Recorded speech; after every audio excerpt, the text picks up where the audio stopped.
Welcome to Payoff Pitch, Action Network's Major League Baseball betting podcast. I'm Collin Whitchurch, joined by Sean Zerillo and Derek Carty for a preview of Game 6 of the 2025 World Series. This is it, guys. Series could end tonight. It's going to end tonight or tomorrow. This is it for Payoff Pitch in 2025. This is our last episode. We're going to preview, break down Game 6 tonight.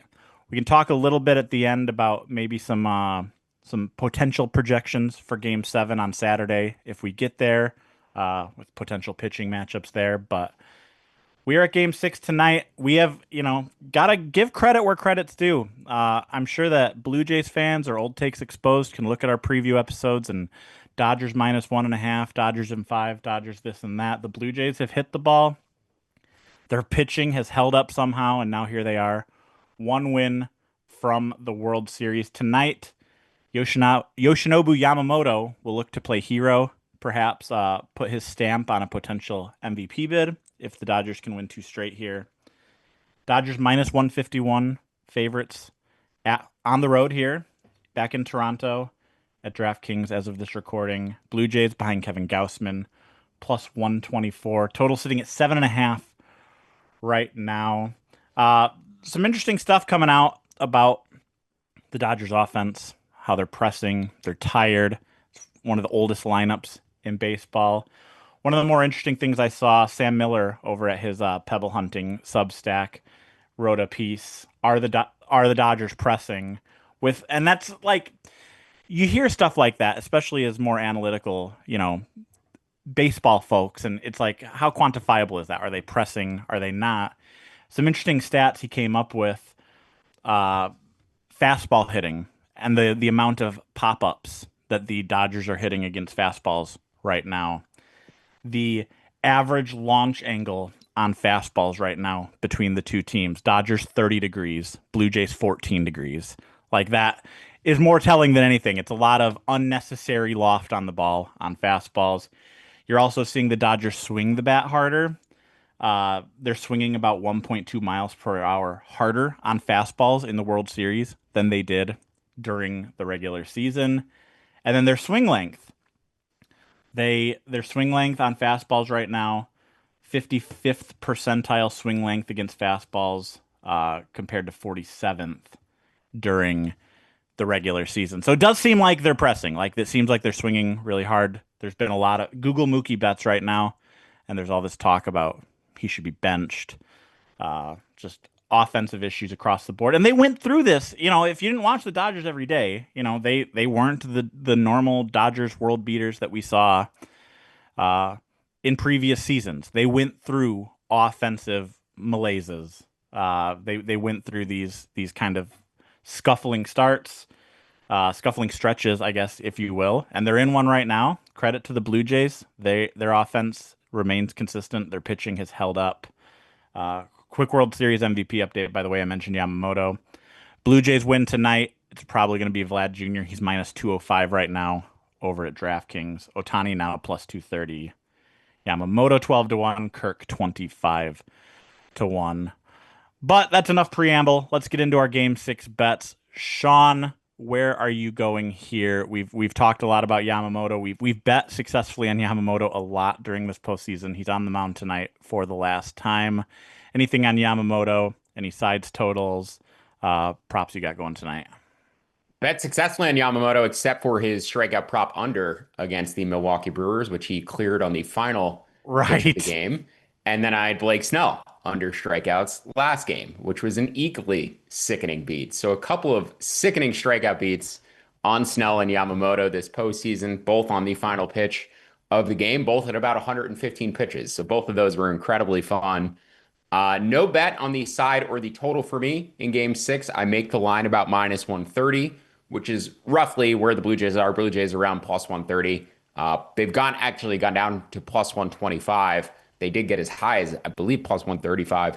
Total sitting at 7.5. That's where it closed for Game 2 in the same pitching matchup. Now, the lineups for this game should be slightly different relative to Game 2. I project both George Springer and Bo Bichette to play together tonight, which I don't believe has happened yet in this series. Bichette would be at second base, upgrades the Blue Jays offense, downgrades their defense, upgrades their money line projection by about 8 to 10 cents. So it is a better lineup for Toronto tonight, even though you're downgrading the defensive club. The Dodgers have choices. They could continue to play Alex Call, which Derek bet on Alex Call. I'm not 100% convinced Alex Call is going to start because Dave Roberts did mention the other day potentially playing Miguel Rojas. And Rojas, Call project is pretty similar hitters. You would have to play Tommy Edman in center field and put Rojas at second base, or put Betts at second base and move Rojas to shortstop. So you have a bunch of options in terms of where you can play dudes. But I think there's a chance you could see Miguel Rojas tonight after the Dodgers didn't really score again in game five. He might just continue to shake things up. So maybe some different lineups in this game, but overall, projections shouldn't be too much different. The odds shouldn't be too much different relative to game two. But I did want to mention the total because I bet the over in game two. That was largely an upgrade due to the umpire. We're not getting a hitter-friendly umpire in this game. We did in game two. I can't recall who was behind the dish in that game, but a large part of that bet was an umpire upgrade in terms of my total projection. I don't have that in place for game six. So I make this total about 7.75. If it was over 7.5 at minus 105 at even money, I would consider a bet. No bet, though, on the pregame side or total. I do have two prop bets, though. One is Yamamoto to allow under 5.5 hits. I like that down to 4.5 at plus 110. The other is Shohei Ohtani to record less than half an RBI, so no stakes for Ohtani tonight. I like that up to minus 200. We'll go through both of these briefly, but I did want to comment, Colin, with regard to your stats from Sam Miller and the Dodgers launch angle and then pressing a little bit. You can factor all of that in, and I would agree with that anecdotally and, having watched the games. But just looking at the raw numbers, the Blue Jays and Dodgers have basically posted identical expected WOBA numbers in the World Series, which is factoring in those launch angles and those batted ball probabilities of those batted balls going for hits. The teams have posted virtually identical expected WOBA marks in the World Series. The Blue Jays BABIP is just 60 points higher, and their WOBA as a result is about 30 points higher. So I think a lot of it has actually just been BABIP luck and BABIP driven. You saw Blake Snell talking in his interview yesterday about him thinking he did the right things and just not getting particularly lucky with it. I actually tend to agree. It seems like a bit of a cop-out, and like him excusing away giving up 5 runs in back-to-back starts. There were a number of hits that were just kind of put in play that, listen, this is what the Blue Jays do and this is what they take advantage of, but you do need to get a little bit lucky in terms of, the chopped ball down the third baseline actually staying in play, right? And not rolling fair that Max Muncy picks up. And I think that happened to Snell in separate starts where the Blue Jays had an exact hit that was kind of nubbed off the bat and tucked inside of the third baseline. It didn't go foul. So you do need to get a little bit lucky and also be good. The Blue Jays are very good, but they have been lucky too. Dodgers walking a little bit more in the playoffs than the Blue Jays, walking a little bit more in the series. Blue Jays striking out more, but altogether, their offenses have performed similarly in terms of expected stats.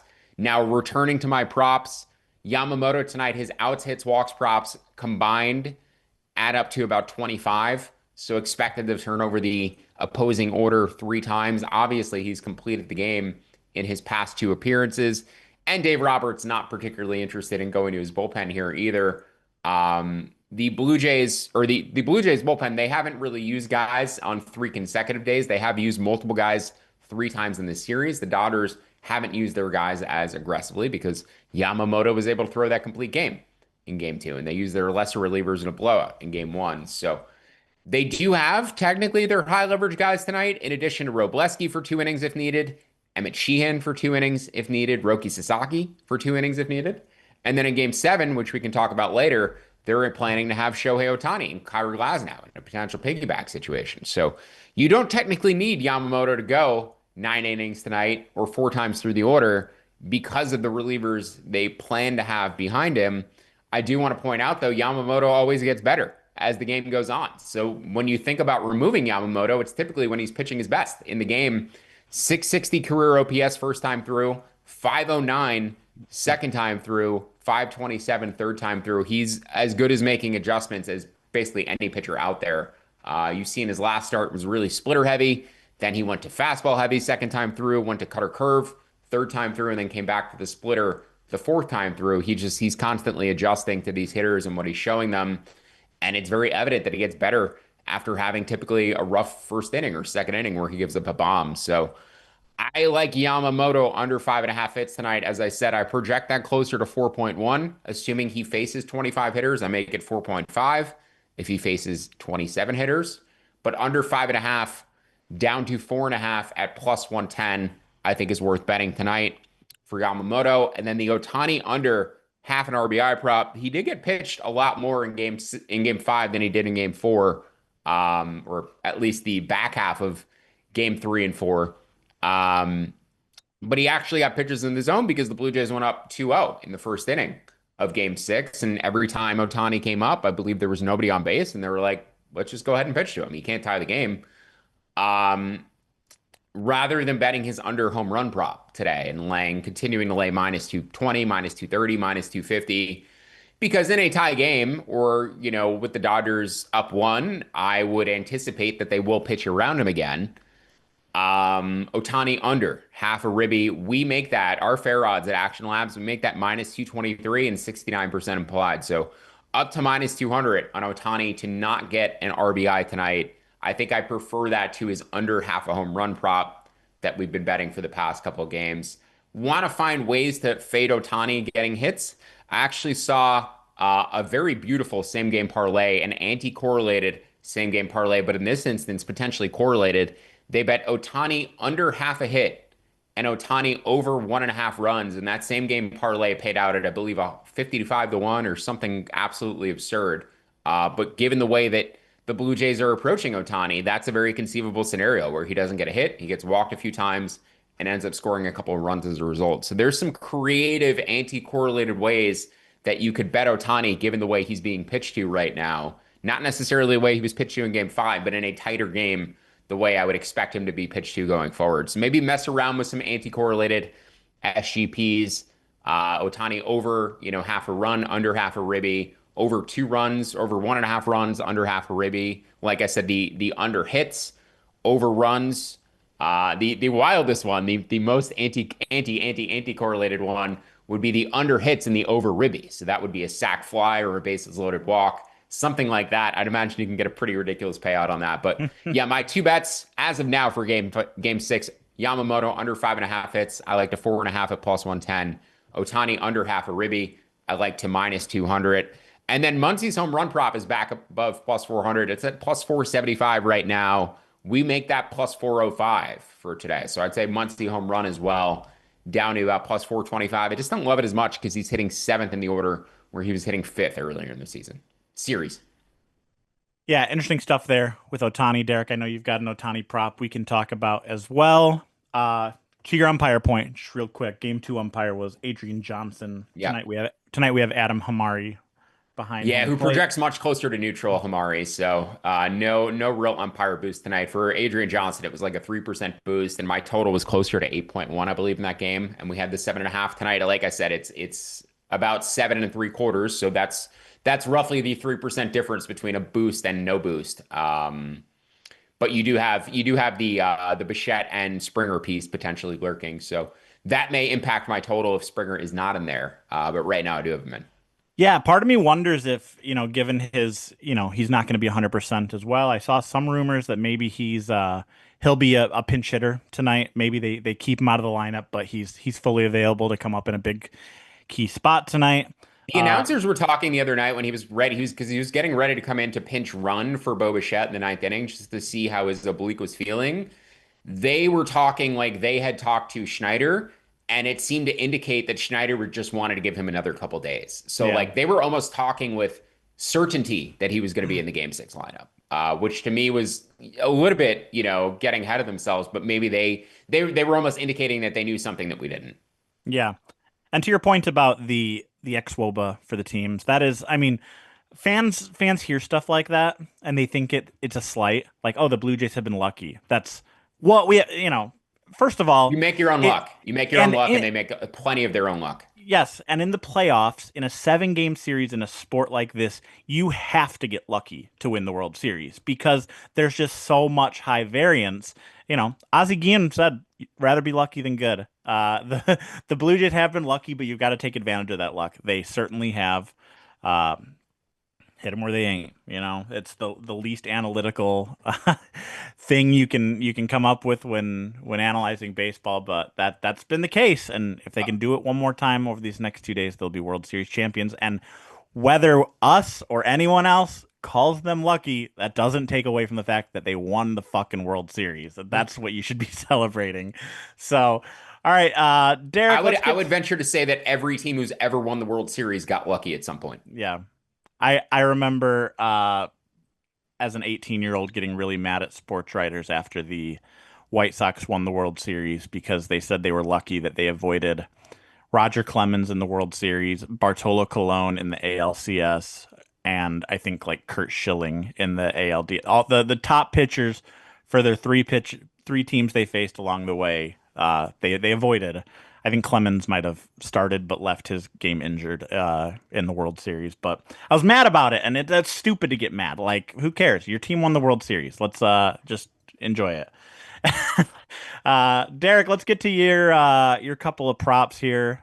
Sean alluded to a couple of them. Uh, Ohtani props are all the rage right now. Sean came up with a creative way to fade him in the RBI market, while also alluding to a couple of creative parlay pieces you could use for Ohtani. You have an Ohtani prop as well, and your other prop I absolutely love because it's an under the radar hitter prop at high plus money. Talk us through your two angles tonight.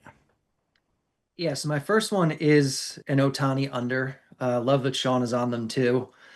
I'm looking at Ohtani under 1.5 walks at minus 170. They're the best odds right now over at Hard Rock. Um, this is a bet that I've been taking basically since the crazy extra inning game where they intentionally walked him like 4 times. The odds that they've been giving on this market are just insane.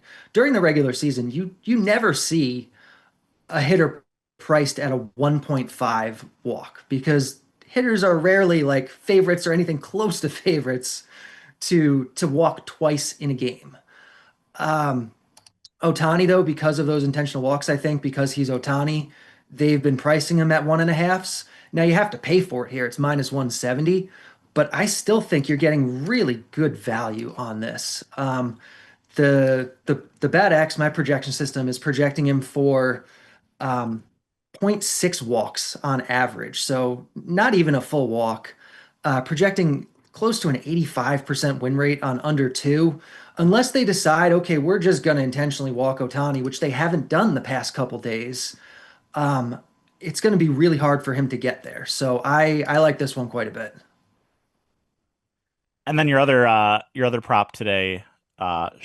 Again, there was some conversation about is Alex Call going to be in the lineup today. I think that the best version of the Dodgers right now includes Alex Call in when you factor in defense and I mean his offensive upside is a little bit limited, but it's higher than Andy Pajez's right now. But talk us through your other prop here with Alex Call. Yeah. So there's no guarantee Call's going to be in the lineup. If he's not, then this voids. But if he is, I think we're getting good value on it.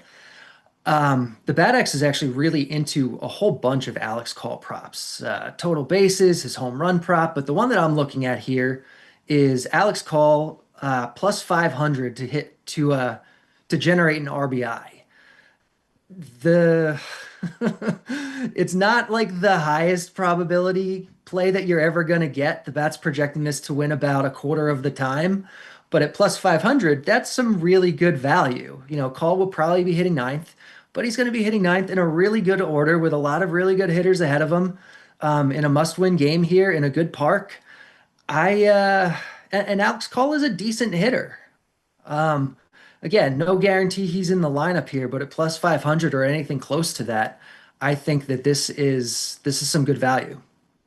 Yeah, Yeah, so our two biggest projected edges right now in the Action app for props today, Yamamoto under 6.5 strikeouts. We make that closer to 5.6. The second highest projected edge for props right now, Alex Call over half an RBI at plus 475. We make that prop about plus 275, 26.7%. Like Derek said, he has it right around a quarter of the time. So you lose this bet 75% of the time, but it's about a 9% edge compared to where it's projected. Again, just to reiterate, line as high as plus 475.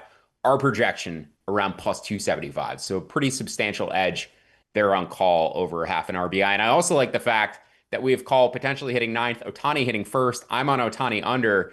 Derek is on call over. And there is something to be said for runners being on base and them trying to pitch the call a little bit more aggressively with Ohtani hitting behind him. So I actually think all those things drive together, and I kind of like a SGP with Ohtani under and call over an RBI. We'll take a I look at love that that you one. guys have it projected that way too. I think I have the break even line at plus 309, so right in the same area there. Yeah, 475 is outrageous. I like sharp angle too on Ohtani walks there. Just looking at he had that 5-walk game in the 18 innings, and he had 7 for the series. He's only walked 2 times outside of that marathon. And also, just for out of curiosity, I looked at the Ohtani before Ohtani, Mr. Barry Bonds. I looked at his one World Series appearance against the Angels back in 2002. You want to that series went 7. Do you guys want to guess how many times Bonds walked in that series? 10. I saw this the other day. It was a lot. 13. He walked 13 times in 7 games.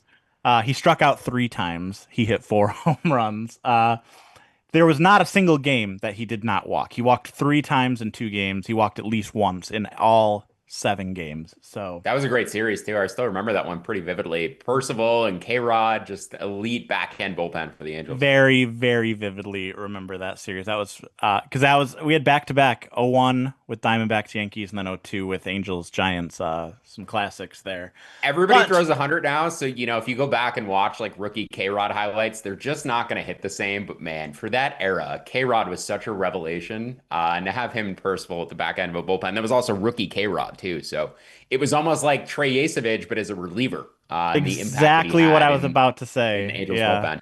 Yeah, he made 5 appearances that season before the playoffs. K-Rod did. He threw 5 2/3 innings in the regular season, struck out 13, walked 2, and then in the postseason he was just absolutely dominant. Turned into a borderline Hall of Fame caliber closer rest of his career.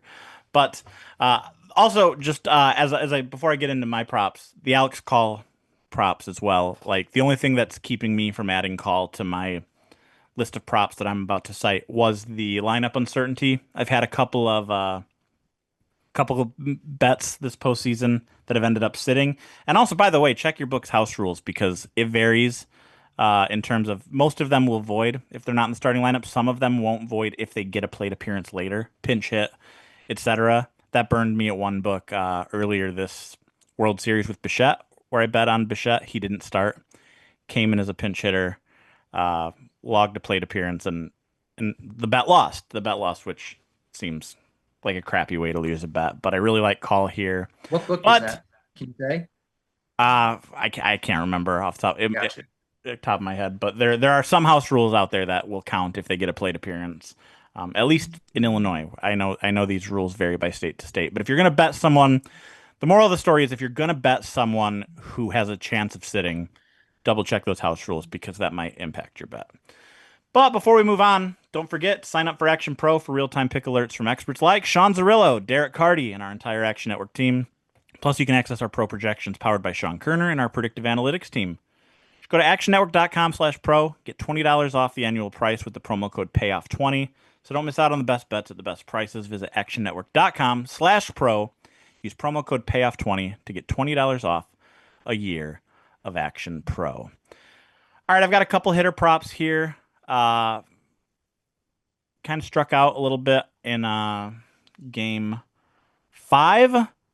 Hit someone. Barger, I think. Bases saved me a little bit. But I'm going to 2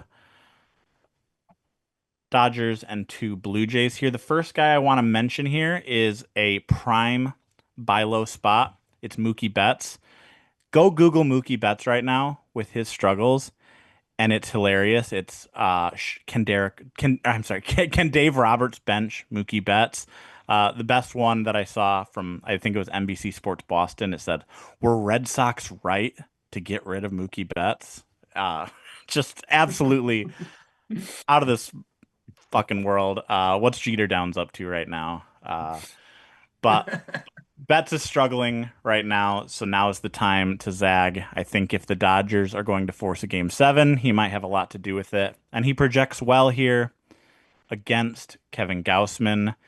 2+ bases, plus 130. Him to hit a home run, plus 550. Again, Gausman's two main pitches here are going to be his four-seamer and his splitter.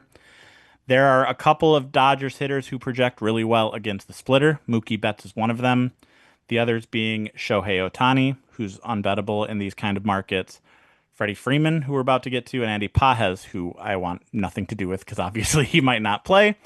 I am going back to the Freddie Freeman well, though, for the same reason as Betts here. His odds are a little bit less appealing, but they're still not to the point where they're unbettable. Plus 117 is all we're getting on the 2+ bases, but there's still plus 500 out there for him to homer. Obviously, no more clutch hitter in the Dodgers lineup these last couple postseason runs than Freddie Freeman. It's anecdotal, but he's someone that I love to bet on in these big spots. Bet on him to homer in game 3. He did in the 18th inning. Still counts, thankfully. So we'll go back to the Freeman well here. And on the Toronto side, I'm going with more underrated long shot types. The one less of a long shot is Bo Bichette here. Again, Yamamoto, it's after the four-seamer, you're looking at a splitter, you're looking at a curveball, and then you're looking at a cutter. Primarily looking at the slider. I'm sorry. I'm primarily looking at the splitter and curveball here. Bichette grades out incredibly well against both of those pitches. And the other guy who does the long shot kind of couch change nibble I'm throwing on there is Andres Gimenez. We've seen him have big games in the postseason before. We're getting really long odds on him playing the hero for Toronto tonight, but really good offensively against both the curveball and splitter, and we're getting him at plus 280 to get 2+ bases, 14-1 to hit a home run.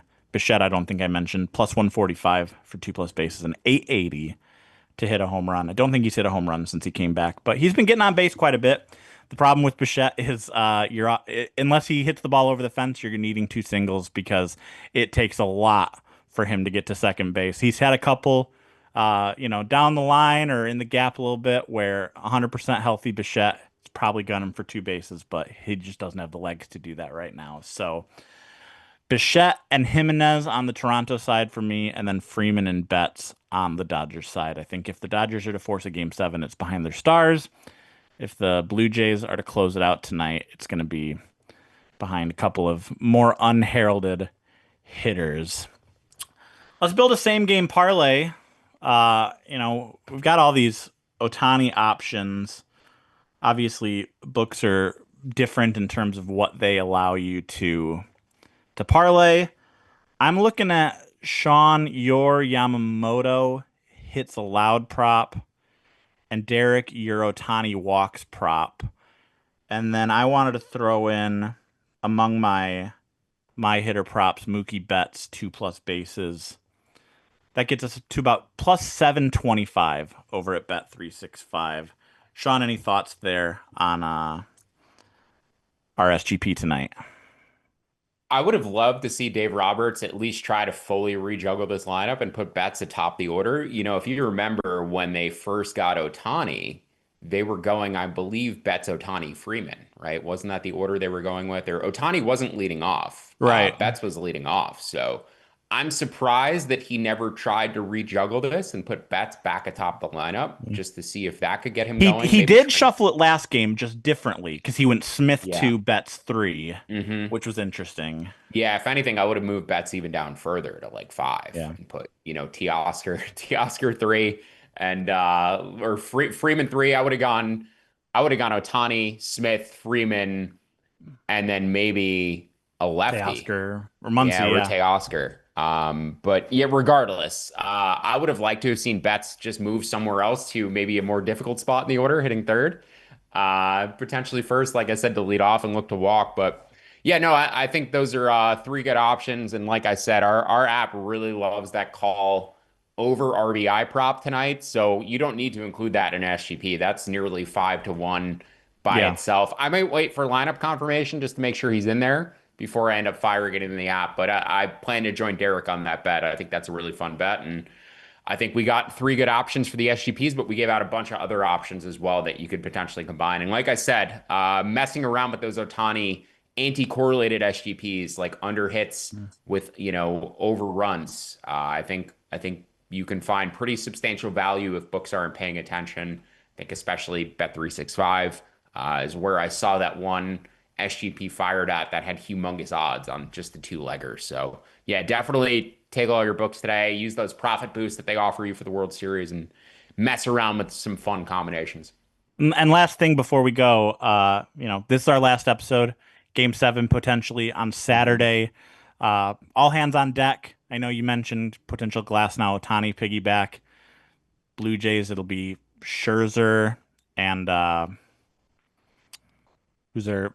I'm blanking on Bieber Bieber potentially. and Bassett, and then maybe even Yasevich, depending Yeah. on how aggressive they want to be. So Yeah. Any thoughts on what do you what's the line projection? Are you able to project out a day in advance just in case folks want to have some analysis on a potential game 7 since we won't have an episode tomorrow? yeah, I'll make the game around -125. I'll make the total around 8. So I would imagine we make it an over 7.5 at -110, considering it's a game 7, and normally those lines are a little suppressed. Now we don't know the game 6 bullpen usage, so I can't tell you specifically which relievers are going to be tired, but I'd anticipate that some of these higher leverage guys who have already been used several times throughout the series get used, and we are maybe more reliant on the starters that you mentioned, Scherzer, Bassett, Bieber, or maybe not Bieber, but certainly Scherzer, Bassett, and then the rest of the Toronto bullpen. And on the Dodgers side, Ohtani will be available. The question is how they use him. They've discussed, do they use him as an opener? Because then he gets to stay in the game as a DH and you bring Glasnow in. Do they use him as an outfielder and bring him in as a reliever? Because then you get to keep the outfield spot and you don't have to worry about losing the DH when Ohtani comes in the game as a reliever and then leaves the game as a reliever. Because of the Ohtani rule, you only get to keep the DH if that pitcher starts, not if they come in as a relief pitcher. So the Dodgers have some options for how they want to pitch the game. Maybe you go Ohtani for 2 innings at the front of it, or 3 innings at the front of it, or as long as you can go at the front of it, and then you turn things over to Glasnow, or you play Ohtani in the outfield for the first time virtually ever, I think, and see how that goes. So I think you actually may see Ohtani as an opener because that seems like their best option for being able to optimize their roster and keep him in the game and not worry about the defensive aspect of it. But again, I'll make that game around -125 and I'll make the total around 8. I would imagine I'll probably show an edge to the over given the anticipated game 7 pitching usage. So that is the direction I'll be looking prior to game 7.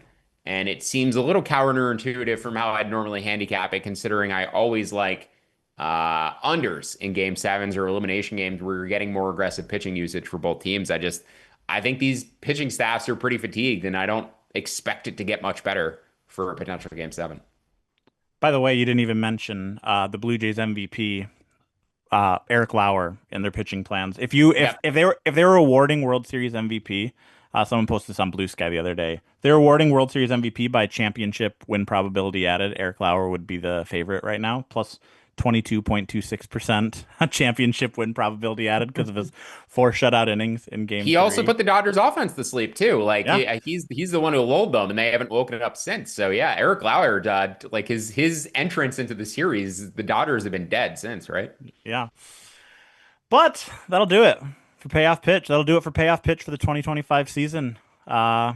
Thanks, guys. It's been fun. Thanks for tuning in to our viewers. Thanks to our producers, David, Eddie, Gifford. Tons of work on the back end, unspoken, especially once August hits, probably. Football gets in full swing. We have NBA now. These guys are just working their asses off. So very much appreciate them helping us bring you guys our MLB bets all season long. Thanks a ton for listening. Thanks a ton for tuning in all season long. Hope we can hit a couple of more winners tonight.